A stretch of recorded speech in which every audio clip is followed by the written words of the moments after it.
Juanca, vamos al tema.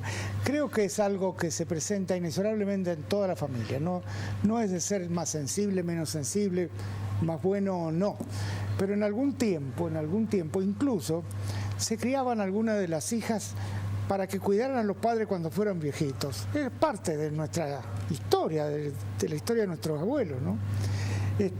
Las casas eran grandes, las familias estaban unidas, había espacio. Hoy en día...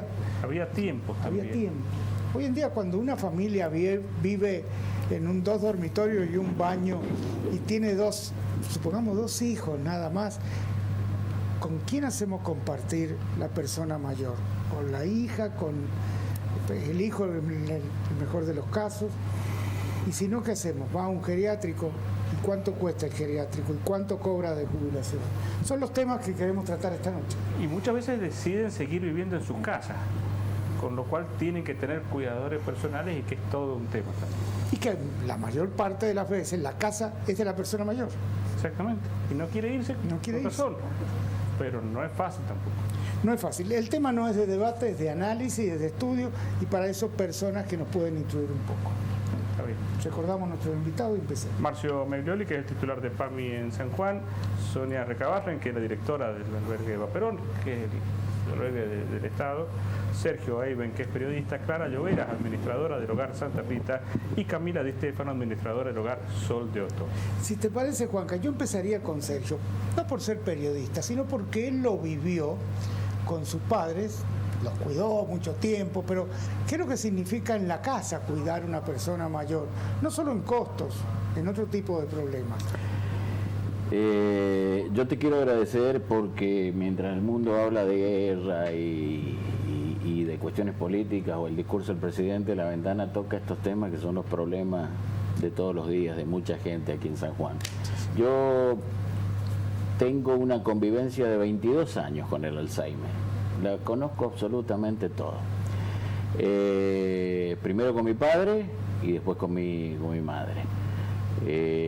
Con mi padre, que estuvo 3 años, murió, y mi madre estuvo tan absorbida en la atención de mi papá que a los 6 meses de haber muerto mi papá, Manuel, mi mamá comenzó ya con las primeras señas de un Alzheimer ya muy avanzado.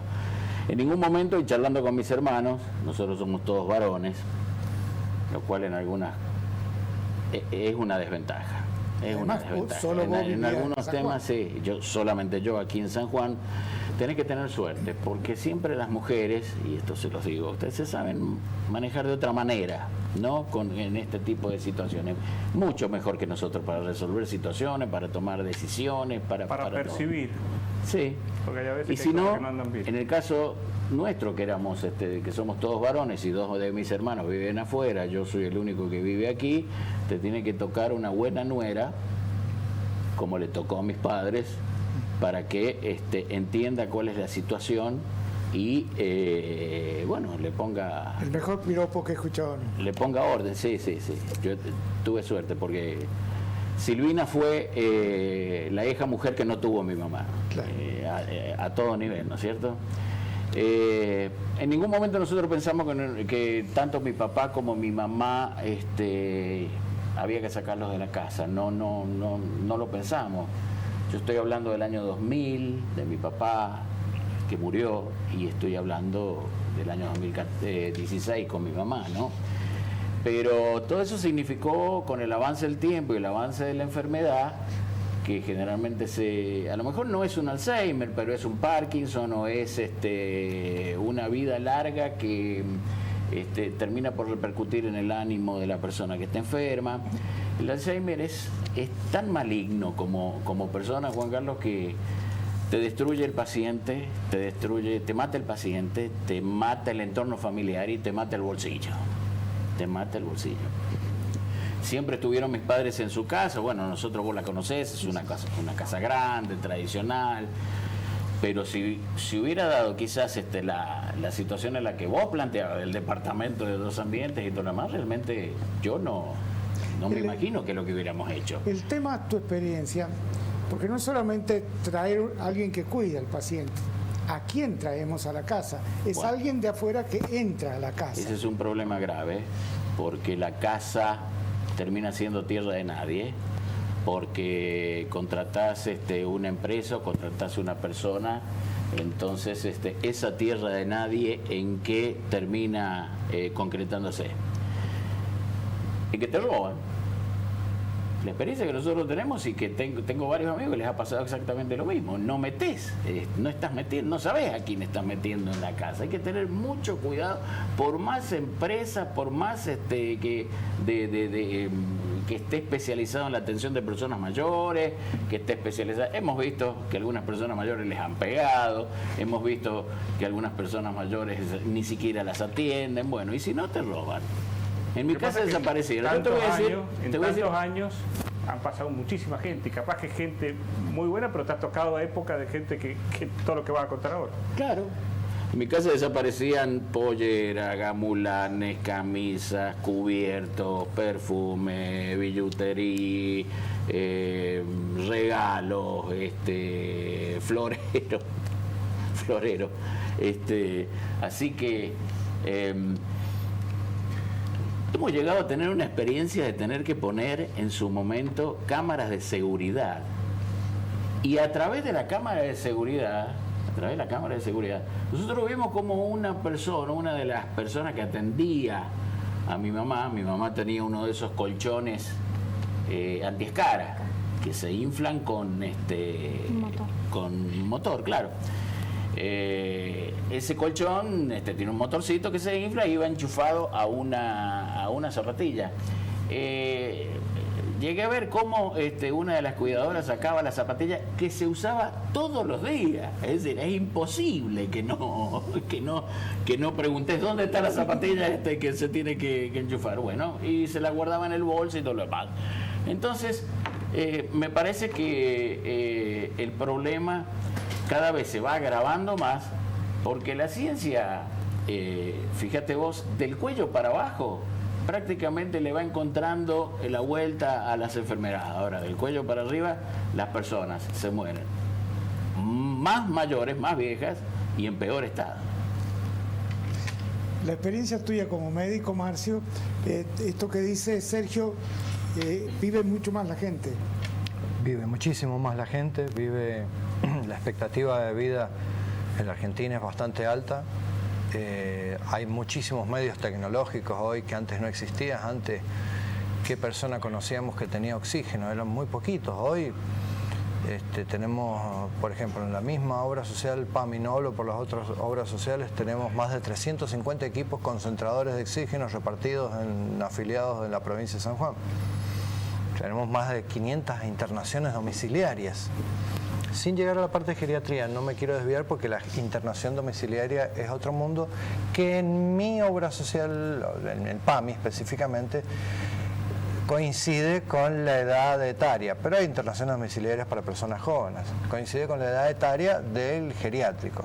Entonces muchas veces la familia decide no internar en un geriátrico, pero tiene a mano ese recurso, porque el geriátrico hay que saber diferenciar que es una casa donde el afiliado de PAMI, si yo no le doy dónde vivir, va a terminar viviendo debajo de un puente, para que lo entendamos. El tema salud complica las admisiones de PAMI. Si es una persona que no es autoválida, que está postrada, no puede ir a un geriátrico. Se le va a dar internación domiciliaria, se le dará cuidados paliativos, se le dará lo necesario, pero a un geriátrico tienen que entrar personas autoválidas que no tengan dónde vivir. Te pongo ejemplos, ¿por qué no tiene dónde vivir? Y son caseros en una finca, se jubilaron como caseros y el dueño de la finca te dice, tiene que entrar a vivir el casero nuevo. La casa de sus padres ya se la repartieron entre sus hermanos, que algunos están muertos y divididos entre sus sobrinos. No tienen dónde vivir, sus hijos no tienen una situación económica, o no pueden o no quieren, es un tema aparte. Entonces nos encontramos muchas veces con situaciones, yo te doy un ejemplo folclórico por así decirlo, pero que sucede. Y nos encontramos con gente que no tiene dónde vivir. No es un problema de salud nada más. El problema de salud lo podemos ir llevando, tenemos empresas de internación domiciliaria, y los geriátricos obligados cada vez tienen más atención médica, que antes prácticamente era muy poca la atención médica que tenían dentro del geriátrico, básica, mínima e indispensable como tendría cualquier afiliado en su casa. Hoy se requiere otro tipo de situaciones. Hay una entidad intermedia que es el psicogeriátrico, es para la persona que está en impecable estado de salud, pero no se acuerda quién es el hijo, no lo reconoce, no se acuerda quién es la esposa, pero que puede valerse por sí mismo. Eso es un psicogeriátrico, que también acá en San Juan hay uno. Pero la verdad que sí, nos encontramos con muchos grises en esto, muchísima gente que quiere que sus padres estén en geriátricos para poder hacer uso de la casa. Eso es muy común, eso es un clásico que nosotros lo vemos todos los días, entonces se meten en la casa y no lo visitan más, pero ni para Navidad ni los cumpleaños a los afiliados. Sonia, que es la titular del hogar de ancianos. Salvo cuando tienen que ir a cobrar a lo mejor la jubilación o la pensión. Puntuales como siempre. Puntuales, pero no solamente se ve en geriatría eso, se ve también en muchas instituciones de discapacidad, o en psiquiatría también se ve esa situación. Bueno, pero además del alojamiento, que vos planteabas como alternativa a vivir bajo un puente, están los medicamentos. ¿Eso quién los cubre independientemente de dónde esté alojado? ¿Lo sigue cubriendo PAMI? Sí, lo sigue cubriendo PAMI. Tiene una cobertura, en el caso de los geriátricos, al 100%. Tiene cobertura al 100% porque es una internación. Hoy en día, cualquier cosita, si tuviera que pagarla, es absolutamente imposible. Nada más que lo en la casa también sucede lo mismo. En la casa hace un tiempo estábamos discutiendo si los afiliados a PAMI o los en la tercera edad pagaban las boletas de la luz o compraban los remedios. Eso hace 2 años, 3 años, esa era una discusión diaria. Hoy cambió esa situación, hay un vademecum importante, no solamente en PAMI, también en provincias. Te digo, las 2 obras sociales más fuertes, ¿no?, que atienden más la tercera edad. Entonces sí hay una cobertura de medicamentos crónicos y de uso prolongado, que es bastante importante la cobertura. Son temas todos muy sensibles esto, porque cuando no tenés el remedio, cuando aparecen todas las patologías, los últimos 10 años de tu vida, Juan Carlos, vos gastás el 90% de los recursos en salud desde el día que naciste. Dicen que los últimos 2, no los últimos 10.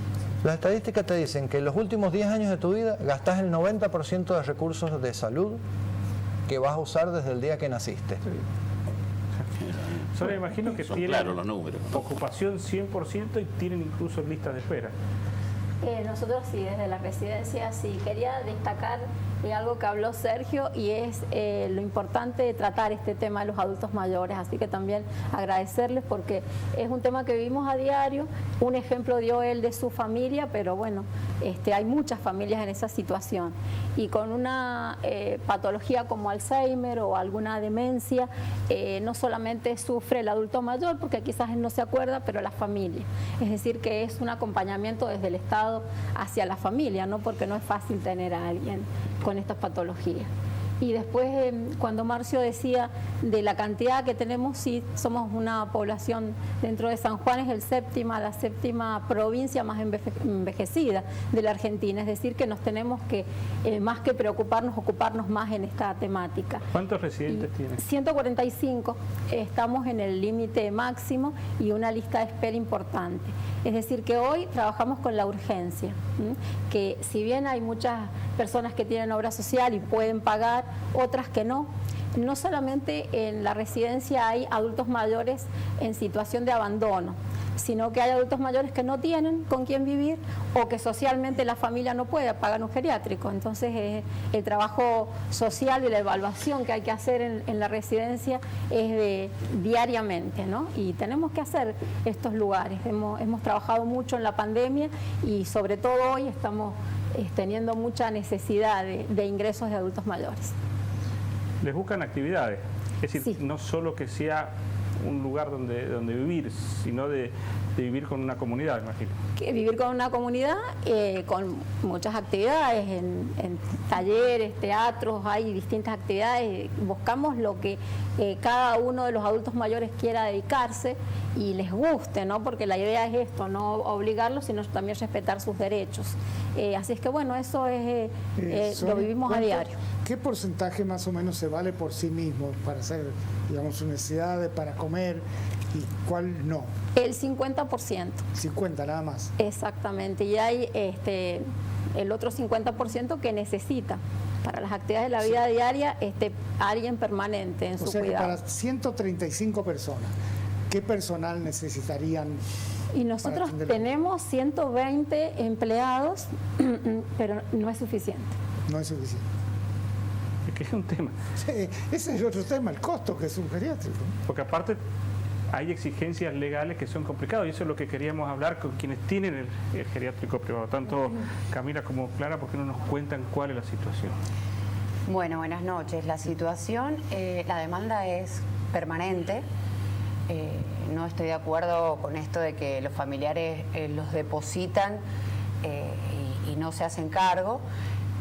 Es difícil y en estos 2 años de pandemia ha sido difícil el contacto con la familia y bueno, se ha tenido que generar virtualmente esta cuestión del acompañamiento, porque las tareas de geriatría en las instituciones están acompañadas por los profesionales, exigencias para las habilitaciones. Pero la parte importante es la parte de la familia. Podrán estar acompañados, bien medicados, pero la parte emocional es importante. Por eso, tanto Camila como yo tratamos de estar permanente en ese contacto con el familiar para que exista ese vínculo.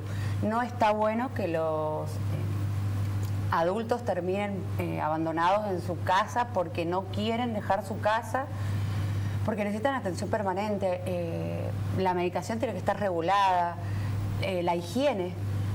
Yo tengo el caso de personas que terminaban yendo a sus familiares a visitarlos y en vez de hierba estaban tomando orégano porque no sabían diferenciar y no tenían ninguna patología, pero necesitan estar en comunidad, necesitan estar atendidos y permanentemente.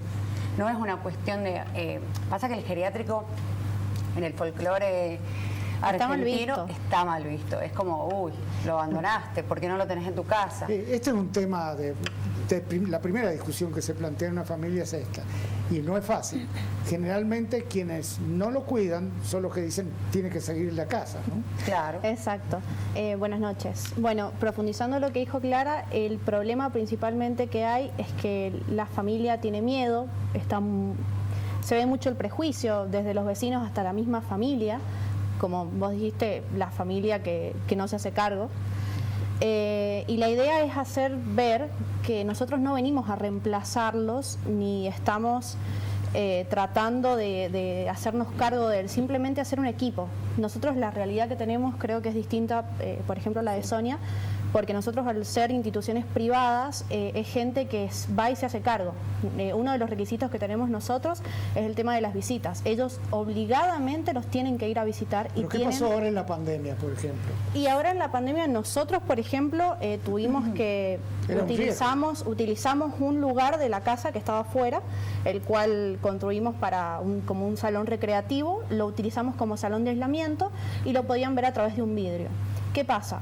Fue muy complicado y muy difícil porque es muy feo tener que decirle a un familiar, a un hijo, no lo puedes tocar, no lo puedes abrazar y tener que cuidarlo de él. Un extraño tener que cuidarlo de su propia familia. Pero a lo que voy con esto es que nosotros siempre hemos pedido la contención de ellos y el trabajo en equipo. Nosotros tenemos psicólogo, nutricionista, médico, kinesiólogo, todo el equipo. Laborterapia, sí, es la recreación de ellos y todos esos profesionales necesitan la contención y el amor de ellos, porque yo le puedo llevar una flor, siempre les pongo el mismo ejemplo. Yo les puedo llevar una flor, pero que se la lleve yo no es lo mismo que se la lleve una hija. Entonces, nosotros necesitamos de ellos. Pero en la pandemia también quedó expuesto otro tema, que es la cantidad de trabajos diferentes que tienen quienes están trabajando en los geriátricos, porque hubo contacto y cuando uno empezaba a preguntar, esa persona trabajaba en 2 o 3 geriátricos al mismo tiempo y te decían, no, es imposible de un solo lado que me paguen lo que tengo que ganar. ¿Cómo es este problema? Con respecto a los pagos y a los profesionales que tienen que terminar compartiendo quizás con 2 o 3 o 4 instituciones para poder llegar a... La realidad es que hubo una restricción de los profesionales casi al 100%, el único en mi caso, hablo en caso particular de Sol de Otoño, el único profesional que ingresaba a la casa y estaba en contacto con los pacientes era el médico, los demás profesionales trabajaban de afuera. Porque bueno, estuvimos en una etapa, una cepa que realmente nosotros no entendíamos. Hoy en día hemos vuelto a la normalidad y en ese momento no había realmente contagio de un profesional de una residencia hacia la otra. Aparte que siempre entraban con un camisolín, nosotros tenemos un baño afuera de la residencia donde toda persona que entre se cambia para luego entrar a la residencia. En el lugar no pueden venir con la ropa desde el exterior y bueno, aprendiendo. De todos modos, en pandemia creo que los geriátricos hemos hecho un trabajo a contrarreloj inhumano. Todos los que trabajamos en el hogar, las asistentes de geriatría, porque lo han dado todo para que no hayan contagio, porque bueno, dijimos pandemia y se está muriendo la población anciana. Sí. Entonces ha sido económicamente complicado sostener. Hemos tenido, nosotros creo que fuimos el último hogar en contagiarnos, que fue contagiarnos de COVID, y tuvimos una buena asistencia y contención, pero los 2 años anteriores, o sea, el año y medio anterior de pandemia, y faltó un poco más de apoyo, porque estábamos solos, sin saber qué hacer. Sí, nos contaba el director del 107 que el caso más problemático que vivió el 107 fue un asilo de Rawson, donde hubo contagio masivo, ¿no? 12 muertos hubo en sí, ese fue el caso. Pero porque había cierta conciencia de que muchos de ellos sabían que no iban a volver. Y para los que trabajaban en el servicio de urgencia fue complicado el tema emocionalmente. Sí, el tema es que no nos preparamos para ese momento, ni los que van a llegar a ser viejos, porque es cuestión de tiempo, ni los familiares. Los familiares no se plantean qué hacer. La discusión es si es tu papá, arreglátela vos, o es tu... Y ahí empieza la discusión. Y parece que está mal visto enviarlo al geriátrico, a pesar que tenga una tal vez mucho mejor calidad de vida en el geriátrico que en la propia casa. Pero hay todavía cierto prejuicio. Y en primer lugar, la culpa. Yo no estoy cuidando de mi mamá o de mi papá cuando ellos me cuidaron a mí. La circunstancia es distinta. Hoy en día trabaja gran parte de la familia, no pueden cuidarlo. Una persona con Alzheimer no puede estar en contacto con niños. Nosotros en el hogar tenemos pacientes que se lastiman, que se autoflagelan. No puede ser que por esto de la cultura, no, tiene que estar en la casa, lo tiene que cuidar, bueno, si sale la madre, los hijos. No es así, porque termina también en un abandono, porque el agotamiento y el cansancio afecta a todos. Sigamos con el tema que estábamos hablando, que tiene que ver qué hacer cuando la persona, el adulto mayor, no se puede valer por sí mismo y la familia se tiene que plantear. Un tema complejo es cómo quedan las relaciones familiares, porque no todos los hijos actúan de la misma forma. Hay hijos que creen que solo es una cuestión de plata, hay hijos que ni siquiera aportan el dinero pudiendo hacerlo, hay otros casos que no. Sergio, ¿qué es lo que nos podés contar? Primero quiero hacer una distinción. Cuando vos le preguntás de las grandes obras que se hicieron en San Juan en los últimos 20 años, siempre te van a salir con los diques, el centro cívico y todo lo demás. Y yo quiero comentarle a los televidentes que una de las grandes obras que se hizo en San Juan fue la modernización, el arreglo y poner en pie de nuevo a lo que es el hogar de ancianos. El hogar de ancianos estaba destruido, como en su momento estaba destruido la escuela hogar, como en todo. Pero el hogar de ancianos, te digo porque lo he recorrido, me invitaron a recorrerlo. camas nuevas, aire acondicionado, televisión, internet, bueno, todo lo que le hace falta, digamos, a la gente se modernizó y en mi opinión es una de las grandes obras que se ha hecho en los últimos años. No importa el gobierno, importa que para quienes estaba destinado lo pueden usar y se les da jerarquía humana a quienes lo habitan. Incluso hay hogares de día que también cumplen un papel importante, ¿no? Sí, un rol muy importante. Algo a agregar, en este último tiempo de pandemia se inauguró una sala de aislamiento totalmente externa a la residencia y eso nos permitió también trabajar bien con la pandemia, ¿no? Y el virus. Sí. Así y con respecto a lo que vos decís, Juan, que es verdad, bueno, a ver, podés tener dos facetas. Siempre hay uno o una que se encarga de los padres.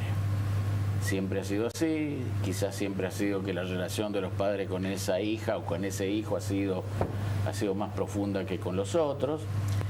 Y tenés a lo mejor el solidario que no sabe qué hacer y recae sobre la espalda de ese hermano o de esa hermana el manejo general de la situación. O tenés el vivo, que dice yo me borro porque esto es insoportable e inaguantable. ¿Me entendés? Y si no, viene la gran pregunta, ¿qué necesitas? ¿Necesitas plata? No.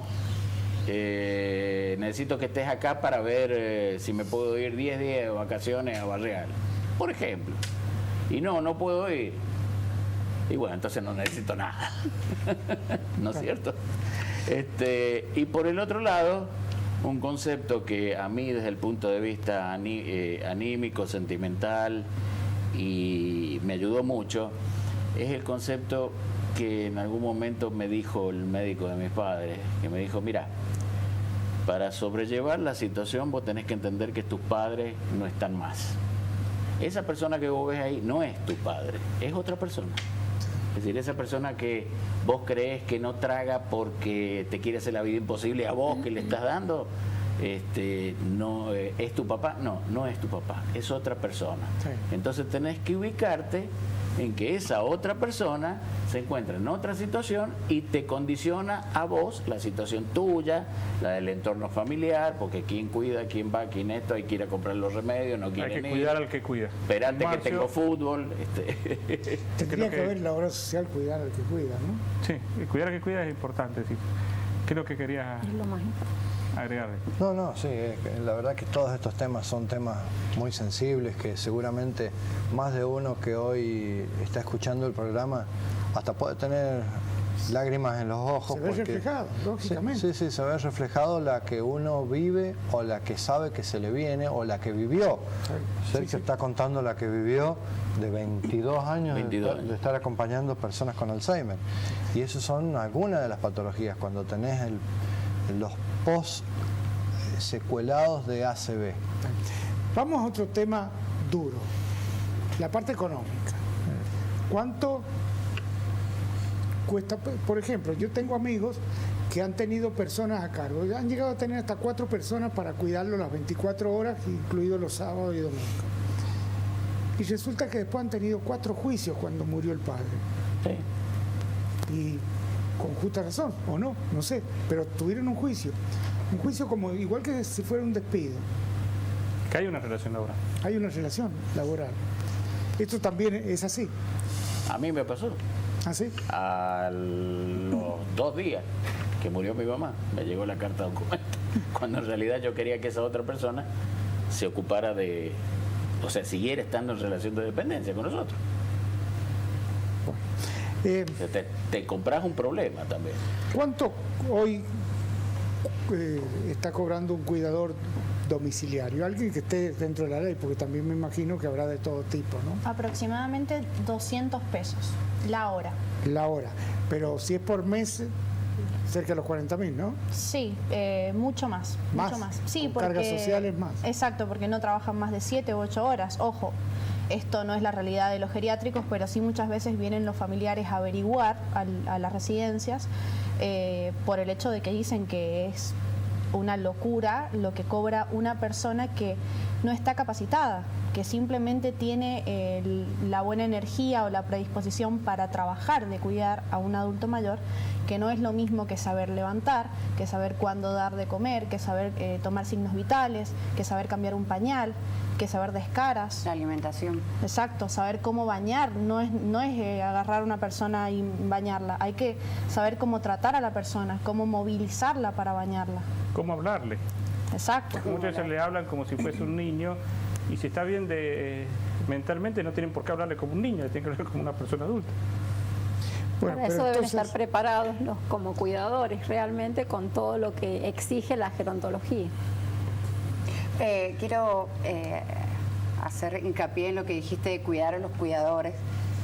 Es importante, por eso pedimos esto de más apoyo hacia las instituciones privadas geriátricas para que se pueda hacer el trabajo de una manera seria y que sea lo mejor posible Hay mucha demanda.